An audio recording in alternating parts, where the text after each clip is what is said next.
Assalamualaikum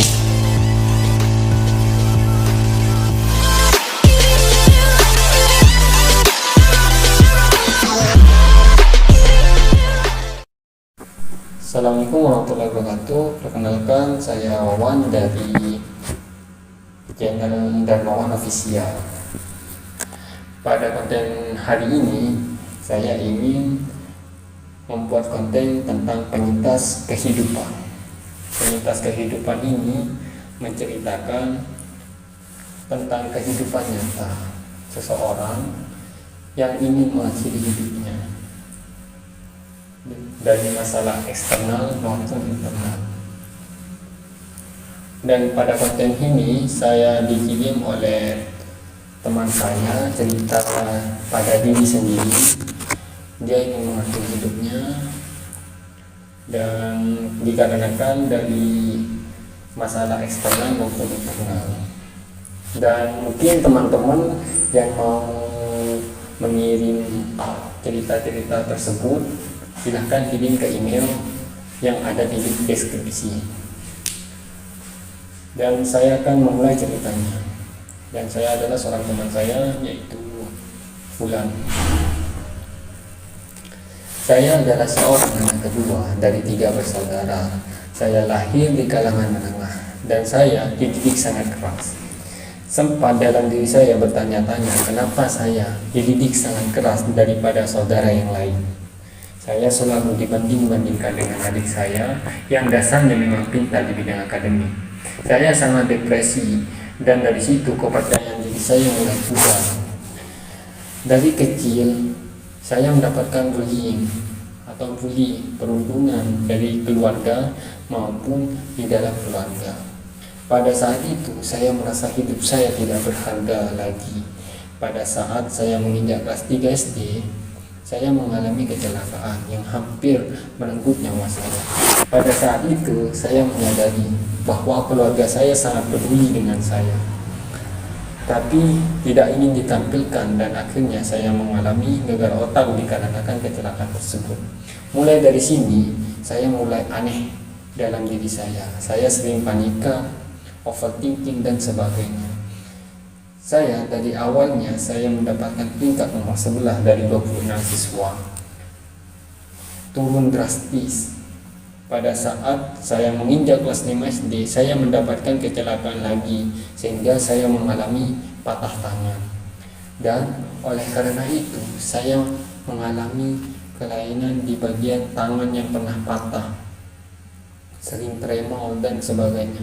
Saat itu saya juga menyadari lagi bahwa kedua orang tua saya sangat peduli dengan saya, dan saya langsung dikirim ke rumah sakit untuk melaksanakan operasi. Pada saat saya kelas 1 SMP, saya disekolahkan di luar kota dan memaksakan saya ngekos di tempat teman kakak saya. Waktu itu saya menyadari bahwa komplek kosan yang saya tempati itu dikenal tidak baik. Contohnya banyak anak muda yang minum minuman, narkotika, dan sampai mencuri. Walaupun saya menyadari bahwa saya berada di lingkungan yang tidak baik, saya mencoba berinteraksi dengan orang-orang tersebut. Tetapi saya mempunyai prinsip, yaitu tidak ikut-ikutan dalam hal yang buruk.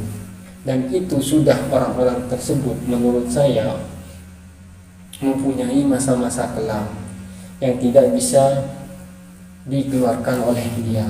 Dikarenakan hal tersebut, akhirnya mereka mencoba dan kecanduan oleh barang itu. Pada waktu pertama kali saya masuk SMP tersebut, saya menjadi ketua kelas. Saya juga ikut dikatakan anak yang polos pada saat anak perempuan yang mendekati saya.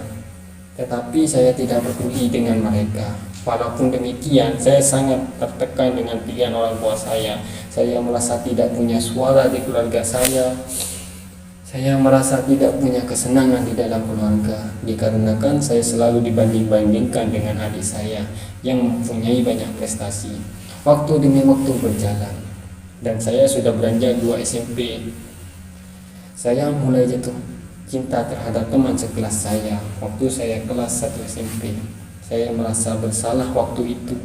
Saya tidak menerima dia. Singkat cerita, ia sekelas dengan saya waktu kelas 3 SMP. Saya sering melihat dia secara diam-diam, sampai akhirnya saya memutuskan untuk mendekati dia dengan cara bercanda, dan saya sering pura-pura menjodohkan dia dengan teman saya sampai dia marah. Lama-kelamaan saya tidak peduli dengan dia. Waktu semester 2 kelas 3, saya mendapatkan kabar bahwasannya ibu saya sedang sakit yang mengharuskan untuk operasi. Waktu itu saya merasa sedih karena tidak mempunyai semangat, dan saya mulai depresi dan menyalahkan diri saya bahwasannya saya tidak pernah peduli dengan keluarga.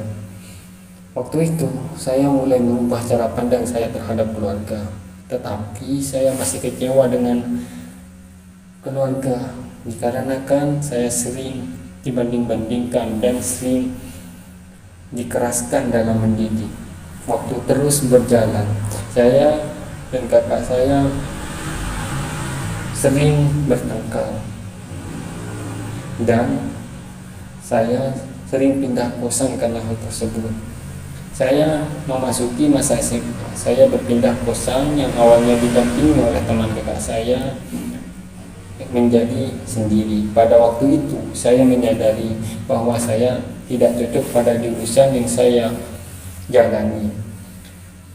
Saya harus dan mulai stres dalam memutuskan suatu tindakan, dan saya memutuskan tidak masuk selama 1 minggu dengan memanipulasi surat yang bahwasanya itu saya sakit. Akhirnya saya diketahui oleh keluarga saya, dan saya cekcok dengan keluarga, dan hasilnya saya berjanji tidak akan mengulangi hal tersebut. Saya berjanji juga akan giat belajar. Hari berganti hari saya mulai stres lagi. Saya bingung terhadap diri saya sendiri, sehingga saya memutuskan tidak masuk lagi selama 1 minggu. Hal ini diketahui oleh keluarga saya. Akhirnya saya berargumentasi dengan orang tua saya, yang mengakhiri hasil jika 1 kali saya melanggar, saya akan pindah SMA. Saya mulai stres sehingga saya mempunyai niatan untuk bunuh diri, dikarenakan sering dibanding-bandingkan dengan adik saya yang memang dasarnya pintar. Saya depresi, stres, dan saya ingin mengakhiri hidup saya. Saya membentur-benturkan kepala saya di tembok kosan saya. Saya mulai berpikir hidup saya tidak berarti, sampai suatu waktu saya melihat ada brosur tentang perguruan tinggi yang saya minati, yang memang saya suka perguruan tinggi tersebut karena sering berada di luar negeri. Oleh karena itu, saya berambisi sekali untuk belajar bahasa asing demi masuk ke perguruan tinggi tersebut. Saya terus belajar, dan akhirnya saya mulai lulus di SMA tersebut. Dan saya lulus. Pada awalnya kakak saya mengarahkan saya untuk menjadi tentara. Dalam hati saya, ini adalah langkah awal untuk masuk ke dalam perguruan tinggi tersebut. Saya gagal di tesan tentara tersebut, dan saya tidak berpikir bahwasannya saya harus lolosnya dalam tes tersebut. Bulan-bulan terus berlalu, dan saya sudah memasuki bulan pendaftaran perguruan tinggi tersebut. Pertama, saya terus berdoa kepada Tuhan bahwasannya saya dipermudahkan oleh Tuhan dan diperluluskan oleh Tuhan ke dalam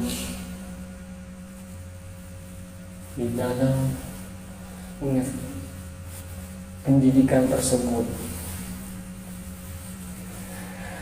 di perguruan tinggi tersebut. Saya terus berdoa kepada Tuhan, luluskanlah, lancarkanlah tes yang saya hadapi ke depannya. Dan Tuhan berkata lain. Saya gagal pada tes ketiga.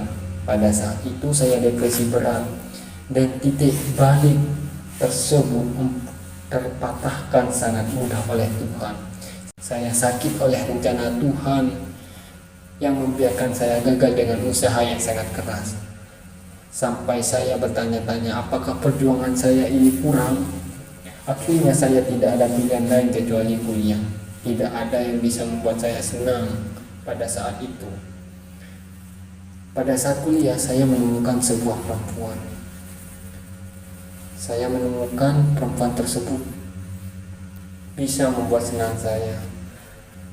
Dan sampai saya ingin berdekat dengan dia. Akhirnya waktu demi waktu kami berpacaran sampai kami berpikir bahwa yang kami lakukan itu salah.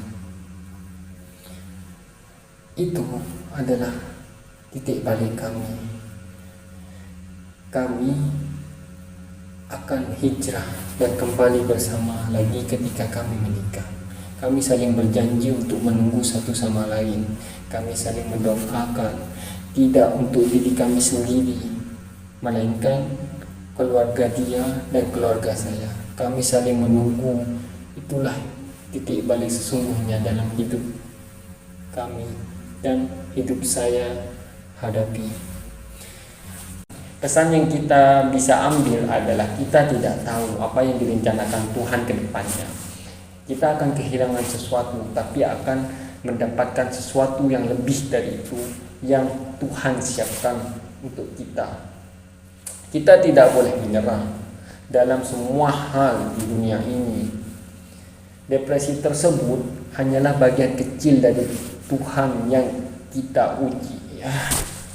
Depresi tersebut hanyalah bagian kecil yang Tuhan uji kepada kita. Jangan sampai depresi tersebut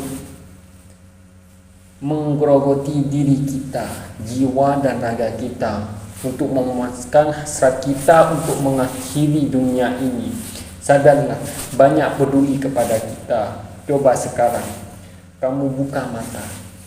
Jika masih tidak ada yang peduli, lihatlah ke atas. Tuhan masih peduli kepada kita sampai saat ini.